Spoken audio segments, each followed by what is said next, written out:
pessoas dominam cada vez mais esse mercado, tá bom? E essa tendência também não para de crescer. Bom, e aí você tem como resultado desse processo, desse êxodo rural, o crescimento do número de cidades, cada vez mais cidades e cada vez mais numerosas, um crescimento sem planejamento nenhum, né, de maneira desordenada, e ao mesmo tempo que tem, né, um aumento do transporte das redes de comunicação e um aumento óbvio e claro das desigualdades sociais. A Zona Franca de Manaus, pessoal, ela foi criada, tá? E ela é um modelo de desenvolvimento econômico feito pelo governo brasileiro. Então, e por que a Zona Franca de Manaus ela foi criada? Para acelerar a produção econômica da região amazônica.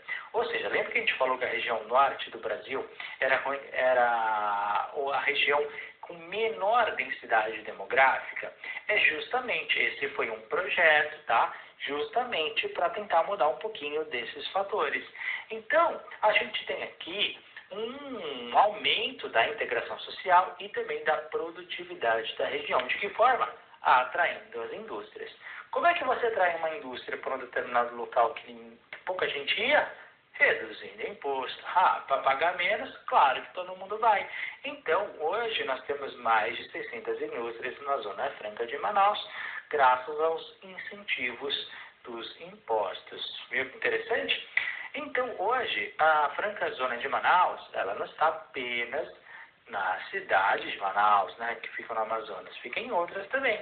Então, hoje você se expande aí para os estados de Amazonas, Acre, Rondônia, Amapá e Roraima. Entre vários tipos de produtos, a gente pode destacar a produção de computadores, de relógios, de bicicletas, ar-condicionado, motos, celulares, televisores, veículos e eletrodomésticos. Pessoal, também é importante destacar aí que nós temos, infelizmente, por causa também dessas grandes industrializações em produções em larga escala em diversas regiões do nosso país, e não só, né, no mundo inteiro, uma consequência que é a poluição da água. E isso faz com que haja uma contaminação, né, nos recursos que nós, os seres humanos, utilizamos, mas também nas plantas e nos animais que vivem daquela biodiversidade. E também, né, a gente tem que ver que parte dessa industrialização, ela sempre vai gerar poluição. Mas como é que uma indústria gera poluição? Já parou para pensar? Por vários motivos, depende da indústria e depende do que ela está fazendo. Mas, em termos comuns, olha, lançamento de poluentes diretos na água, que muitas vezes não tem controle e nem fiscalização, uso de agrotóxicos no solo, né, se for uma agroindústria, descarte errado de substâncias, geralmente eles têm lixos próprios em momentos apropriados, né, e até o descarte de lixos comuns. A gente está falando de indústrias com uma enorme quantidade de pessoas. E entre os problemas que podem causar, além dos problemas atmosféricos, problemas no mar, e na água, especificamente, a contaminação dos lençóis freáticos, dos rios, dos mares, oceanos, dos lagos, enfim, e toda uma vida que depende disso, né? Não só a vida marinha, mas também as plantas e nós, seres humanos. O campo, pessoal, então, nos últimos anos, a população, com essa saída que ela está tendo aí das zonas rurais, né, das zonas rurais do campo e indo para as grandes cidades, a gente tem que ver essa questão tecnológica, como eu falei, da formação que é necessária e também da centralização que hoje acontece bastante, né? Então a gente tem cada vez mais dos donos com poucas, dominando todos os recursos. E a gente também tem, por um outro lado, alguns avanços. Então hoje a produção do campo ela é feita com muita automação. Muitas vezes a pessoa que vai operar a máquina pode nem estar na mesma cidade da máquina, né? Isso é muito louco. Às vezes a pessoa sentada no escritório dela controla tudo. Então hoje você consegue operar todos os procedimentos agropecuários através da internet, monitoramento das ações agrícolas em cada etapa. Então se você tiver uma falha em alguma etapa, você consegue corrigir especificamente aquela, mecanização à distância, como eu falei para vocês, você retirar, né, o fator homem muitas vezes do processo Tem lado bom, mas também tem lado ruim nesse processo todo, né? A agricultura, né, ela fica muito mais precisa e você consegue rastrear os produtos, ou seja, eles não se perdem, digamos assim, no meio do caminho. Você consegue, desde o momento da colheita até o momento da entrega ao consumidor, todo um controle e fiscalização daquilo que se está plantando e vendendo. Além disso, há uma grande diferença que você tem que tomar cuidado com essa prova do cultivo orgânico e também do cultivo tradicional. Nos anos 70, a agroindústria ela cresceu bastante, né, devido aos subsídios do governo, principalmente durante o período da ditadura militar, e você teve, né, entre outras coisas, também a devastação de muitas florestas, o uso intensivo dos solos e a contaminação, né, por agrotóxicos para a produção em larga escala, que afinal de contas é por isso, né, para afastar as pragas e conseguir produzir cada vez mais. Só que há riscos desse tipo na nossa saúde, na nossa alimentação e nessa indústria intensiva. E aí surge como oposição o cultivo orgânico. O que é o cultivo orgânico? É aquele feito em pequenina escala, tá? Onde eles vão dispensar qualquer tipo de agrotóxico. Então vai dispensar os químicos, não vai ter drogas, não vai ter hormônios, não vai ter produtos que a gente viu que não podem ser geneticamente modificados, não pode ter corantes, não pode ter químicos, não pode ter nada, ok? Então o cultivo orgânico, ele surge isso. Qual que é o resultado? Obviamente, esses produtos, eles têm um maior valor nutricional, é muito mais saudável. Só que eles só conseguem produzir em pouquíssima escala, porque fica muito mais caro e demora muito para crescer, diferentemente dos outros, né? Há algum desperdício. Então, o resultado final, um produto orgânico, tem a vantagem de ser mais saudável. Porém, vai ser muito mais caro. Se você for no supermercado e tentar comprar um produto orgânico, vai, só que vai estar 3 vezes mais caro que o produto original. E qual que é a vantagem de um produto tradicional? O preço. Mas não espere lá muita saúde. Porque no tradicional, eles produzem em larga escala. Essa é a única e principal preocupação deles. Também você precisa saber a diferença da agricultura familiar e da não familiar. Na agricultura familiar, ela é feita, obviamente, por uma família, mas é no meio rural, em pequena propriedade. E qual que é a grande diferenciação? Que na agricultura familiar, essa família que vai produzir, a renda dela vem exclusivamente dessa produção, tá bom? E hoje, 85% dos estabelecimentos que existem de produção no Brasil, eles são familiares. Você sabia dessa? Na mão das famílias. Então era a maioria, né? Mas apenas 25% da produção é feita por eles. Apesar de eles serem a maioria, eles têm uma menor quantidade de terras. Viu que coisa? Agora, os outros 75% da terra, Heitor, está na mão dos 15% restantes. Olha que louco, não é verdade? Ou seja, isso é também uma forma de má distribuição agrícola entre os produtores. Questão 34. Sampa. Do povo oprimido nas vilas favelas, da força da grana que ergue e destrói coisas belas, da fé a fumaça que sobe apagando as estrelas, eu vejo surgidos poetas de campos e espaços, enfim, uma música do Caetano Veloso. O problema urbano que aparece tanto na letra da canção quanto na imagem, bom, a imagem é um pouquinho já, né, já conta tudo, né?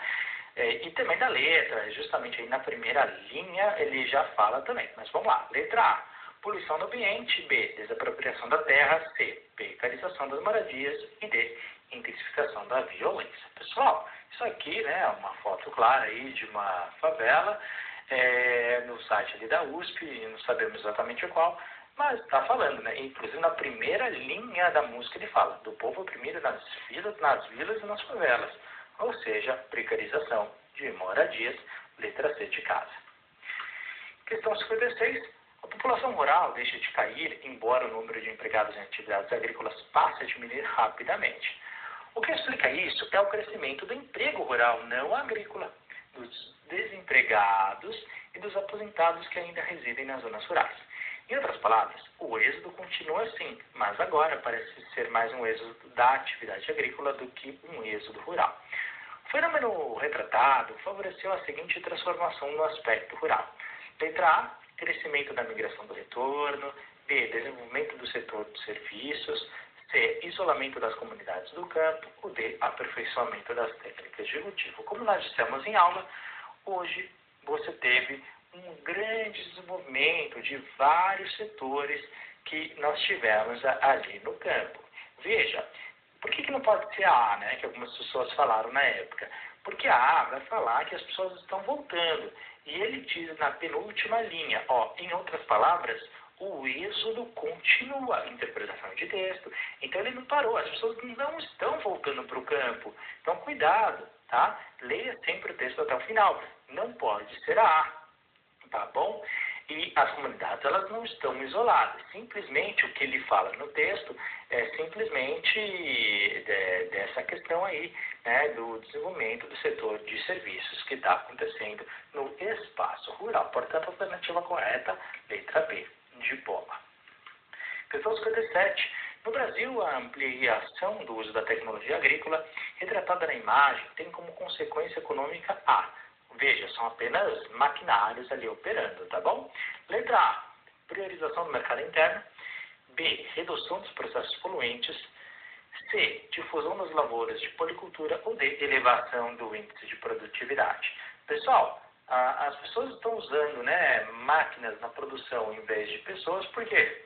Para aumentar a produtividade, tá? Ou seja, por quê? Porque sai, né, daquela questão, né, do erro humano, você tem mais eficiência, as máquinas não se cansam, então você consegue produzir em larga escala, em produção e colheita e tudo mais. Portanto, a alternativa correta é a letra D, né, como nós falamos em aula, elevação do índice de produtividade.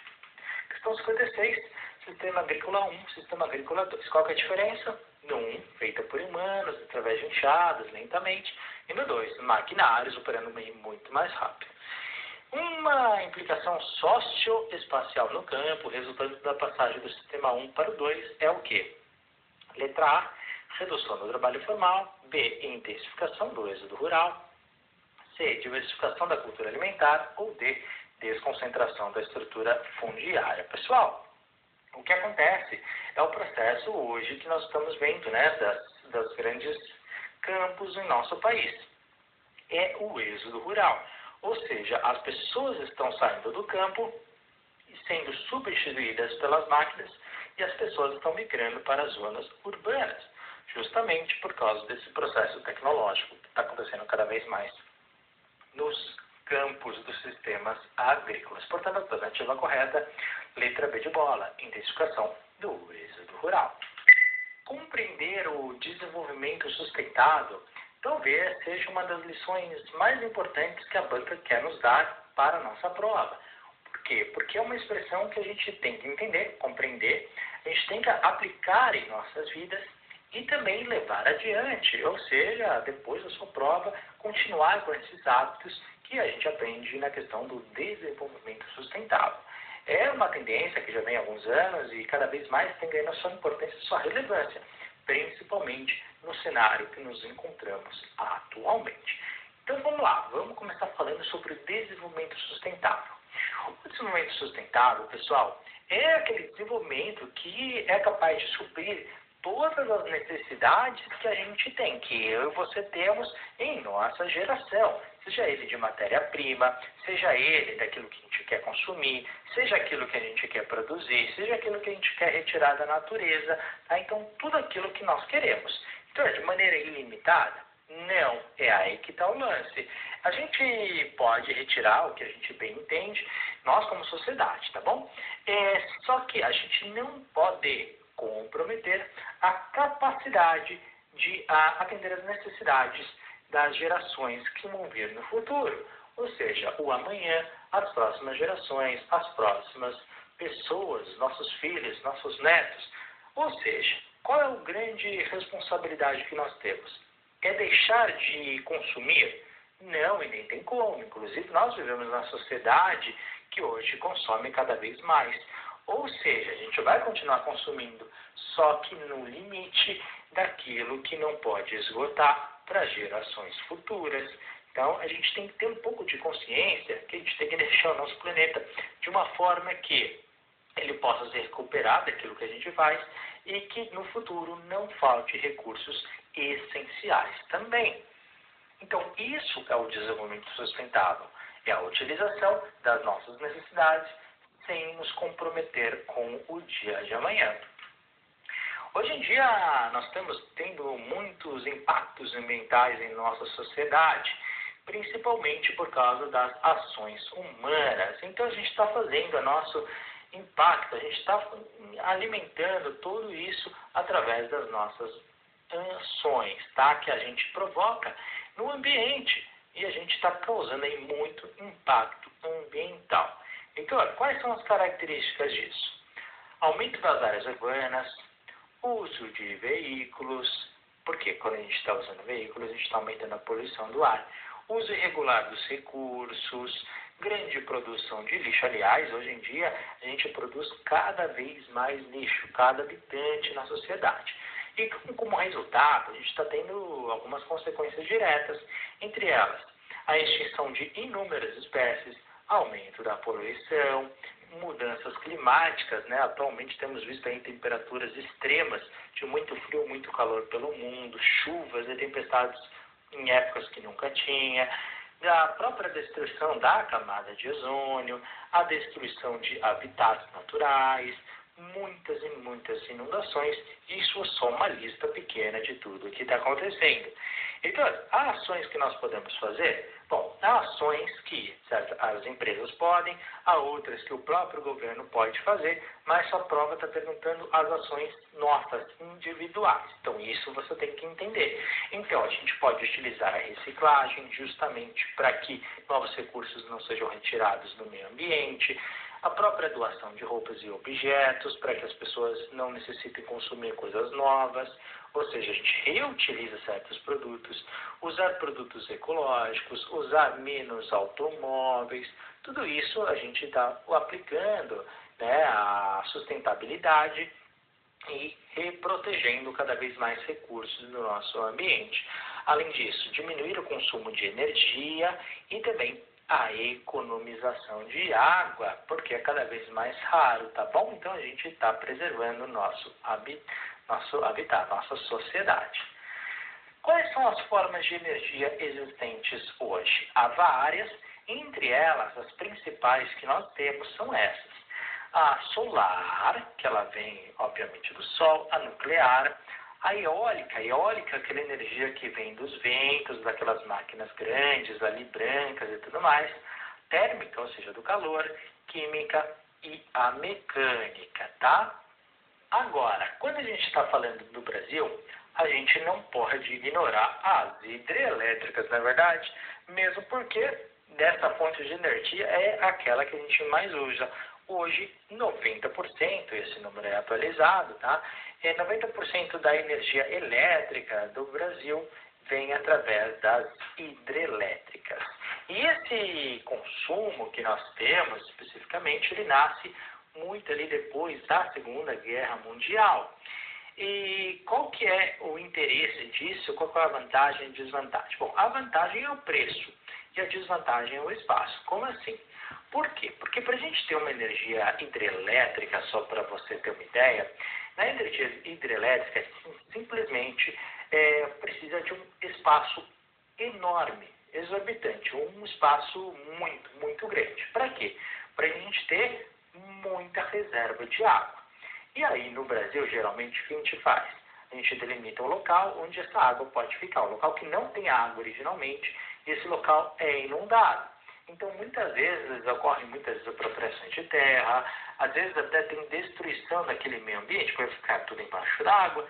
Então, são escolhas aí que se fazem, muitas vezes prejudicando os animais que ali habitavam e todo aquele meio natural. Então, é uma escolha que se faz. E aí, aquele processo fica ali embaixo d'água. E depois, toda essa água, ela sai de maneira pressurizada aos pouquinhos e vão fazer, né, certos movimentos ali das pás, das hélices, que vão gerar movimentação. Essa movimentação nas turbinas vão fazer que energia seja produzida. Na verdade, que a energia seja transformada, que a energia não se cria. Então, a gente transforma esse tipo de energia e depois essa energia mecânica vira energia elétrica. E aí, consequentemente, você consegue acender a luz da sua casa. Hoje a gente faz isso, só que isso, qual que é a vantagem? Uma vez que você tem a água ali, você consegue utilizar aquele recurso. Então, é uma energia muito barata em termos de preço. Porém, é aquilo, né? Você está falando que você vai utilizar muito do espaço e muitas vezes a natureza é completamente devastada para esse tipo de coisa. Então, hoje, infelizmente, né, a gente usa bastante, apesar de ser bem útil por um lado, você tem um prejuízo ambiental bizarro, tá bom? E qual que é que a gente faz hoje? Hoje, a gente até tem energia que seria, na verdade, sustentável, porque a nossa produção energética ela é muito grande. Só que a gente também tem certos acordos comerciais que a gente tem que compartilhar energia com outros países, muitas vezes vendendo por preços muito, muito baixos. Então, esses negócios que foram feitos, enfim, são um pouco estranhos. Mas a gente tem vários acordos com vários países. E a gente, mesmo fazendo uma produção energética onde a gente seria sustentado, a gente acaba vendendo. E aí o que acontece? Como a gente não pode desfazer desses acordos de venda, o produto que a gente tinha aqui para abastecer a energia local acaba não sendo suficiente. Por quê? Porque nós crescemos de população. Mais população, a gente também tem que consumir mais energia. Ou seja, a energia que nos resta acaba não sendo suficiente. Então, mesmo, olha que só que bizarro, mesmo a gente produzindo energia de autossustentação e nós vendermos essa energia, a energia que sobra não é suficiente, ou seja, nós importamos energia. Deu para você entender? Hoje o Brasil ele é importador de energia, mesmo tendo energia suficiente para a sua produção. Surreal. Surreal, se você não se espanta com isso, eu me espanto por você. Fica descansado.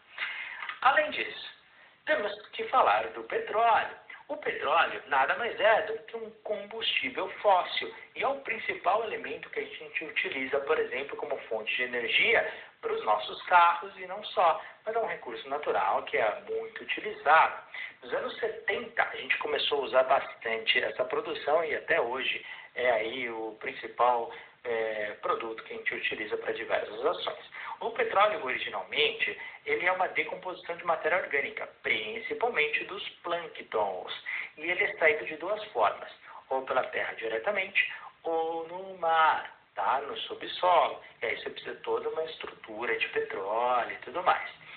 As maiores reservas do mundo, a gente tem, aqui não tá, mas agora acabou de ser descoberta a Guiana, então anota aí, a Venezuela, a Arábia Saudita, o Canadá, o Irã e o Iraque. Só que a Venezuela, apesar de ter uma grande reserva, ela tem um petróleo que é considerado muito pobre, ou seja, precisa extrair muito para ter pouca quantidade. Então, apesar da grande quantidade, tem essa pequena observação da Venezuela. Hoje, em termos de produção de petróleo, o Brasil ocupa a 15ª posição, enquanto os Estados Unidos a 11ª. A principal empresa hoje de exploração de petróleo no Brasil é a Petrobras. Questão 33. Os homens e mulheres africanos embarcados na costa da mina, na África, com destino ao Brasil colonial, eram tradicionais conhecedores de técnicas de mineração do ouro e do ferro, além de dominarem antigas técnicas de fundição desses metais. Eles conheciam muito mais sobre a matéria que os portugueses. No processo de formação histórica do Brasil, as características das pessoas apresentadas no texto favorecem a quê? A ocupação do litoral nordestino, B, exploração dos recursos naturais, C, proibição do tráfico de escravos, ou D, a aplicação das experiências de indígenas. Pessoal, como ele disse no texto, ele está falando de exploração de recursos naturais, ou seja, né, para depois fazer a fundição desses metais, ou seja, através da mineração do ouro e do ferro. Portanto, a alternativa à interpretação básica de texto, letra B de bola, e a exploração dos recursos naturais. Está ali no finalzinho da segunda linha a nossa resposta. Questão 38. Qualquer tipo de pele de peixe vira artesanato nas mãos de um biólogo no litoral de São Paulo. Ele criou um método mais natural de transformar a fina camada de pele em couro de peixe. Assim, ele retira do meio ambiente um material que seria jogado no lixo e inventa novas peças, como bolsas, chaleiras e anéis, como os objetos apresentados na imagem. A prática descrita é um exemplo de ação socioambiental que proporciona a proteção da fauna silvestre, B, diminuição da pesca predatória, C, difusão das técnicas sustentáveis ou D, divulgação de escolhas profissionais. Pessoal, presta bastante atenção nessa questão. Todas as vezes que a gente mantém os recursos que nós temos disponíveis e nós reaproveitamos aquilo que nós estamos fazendo, nós estamos aplicando técnicas de sustentabilidade, ou seja, técnicas sustentáveis, justamente para a gente conseguir ali manter a produção, tá bom? Então, isso aí, pessoal, é uma técnica excelente. Em utilizar algo que é para o lixo para virar um produto, olha que maravilha, sustentabilidade pura na veia. Ou seja, a alternativa correta, letra C de casa, difusão de técnicas sustentáveis. O selo Procel Eletrobras de Economia de Energia, ou simplesmente selo Procel, foi instituído por decreto presidencial em 8 de dezembro de 93. A iniciativa apresentada está associada à preocupação contemporânea de garantir o quê? Olha para a imagem, você tem uma tabela de eficiência energética, onde A é o mais eficiente e o G é o menos eficiente. E aí você tem depois o quilowatts-hora por mês e depois, né, o selo ali do Inmetro, da Procel e tudo mais. Vamos lá. Essa iniciativa, letra A, para uma produção padronizada de bens industriais. B, prestação qualificada de serviços urbanos. C, utilização consciente dos recursos naturais. Ou D, dispersão espacial das unidades produtoras. Pessoal, por que você acha que eles colocam este aviso de consumo da eletricidade no equipamento toda vez que você vai comprar? Justamente para que você tenha consciência dos recursos naturais que são gastos, ou seja, se ele é mais eficiente, ele vai conseguir gerar energia sem gastar tantos recursos. Se ele é menos eficiente, vai precisar produzir e consumir muito mais energia. Então, é um consumo, uma conscientização dos recursos naturais que nós temos disponíveis, que você sabe, né, a grande maioria é tudo limitado. Ou seja, a alternativa correta da questão 47 é a letra C de casa. Utilização consciente dos recursos naturais. Questão 41. Criado em 2010, o projeto EcoFan busca promover um processo eficiente, viável e inovador para a reciclagem de tubos usados de pasta de dente. As embalagens vazias, feitas de plástico e alumínio, são utilizadas na confecção de tábuas sustentáveis que podem ter várias aplicações ecologicamente corretas, desde a construção de paredes, bancos e até brinquedos para praças, além de possibilitar o trabalho em educação ambiental com crianças. A viabilidade do projeto descrito tem como pressuposto a seguinte iniciativa de caráter ambiental. Letra A, redução do ciclo de consumo. B, implementação de coleta seletiva. C, elevação da durabilidade do produto. Ou D, produção de materiais biodegradáveis. Ele fala, né, que é um projeto viável, é um projeto para reciclagem de tubos de pasta de dente. Ele fala que essas embalagens vazias de plástico são utilizadas na confecção de tábuas sustentáveis. Então, ele dá várias dicas no longo do texto. Portanto, a alternativa aqui, pessoal, certamente é a letra B. Ou seja, através de vários produtos que são feitos aí a coleta seletiva e tudo mais, fazendo através aí da reciclagem, que diz ali no comecinho da segunda linha do seu texto, eles conseguem ter esses materiais para simplesmente poderem desenvolver esses bancos e brinquedos e paredes e tudo mais. Ou seja, esse processo é chamado de educação ambiental e é um projeto muito legal, né? Feito aí para crianças. Então, a alternativa 41 só pode ser a letra B de bola, implementação de coleta seletiva, ou seja, reciclagem. Questão 50. Figura 1, fabricação de automóveis em 1927 e na figura 2, fabricação de automóveis em 2012. Ele quer saber o fator responsável pela mudança no mundo de trabalho retratado nas imagens foi o ou a. E lembrando, né, no primeiro você tem os homens ali trabalhando manualmente e no B você tem um monte de máquina. Por causa do que, pessoal? Letra A, aumento da renda da população. B, falta de operários com qualificação. C, elitização do consumo das sociedades. Ou D, desenvolvimento da tecnologia de produção. Pessoal, hoje nós utilizamos as máquinas justamente porque hoje a gente tem uma tecnologia de produção em larga escala muito maior. Então, com máquinas, nós conseguimos produzir em muito mais quantidade e também com muito mais eficiência. Então,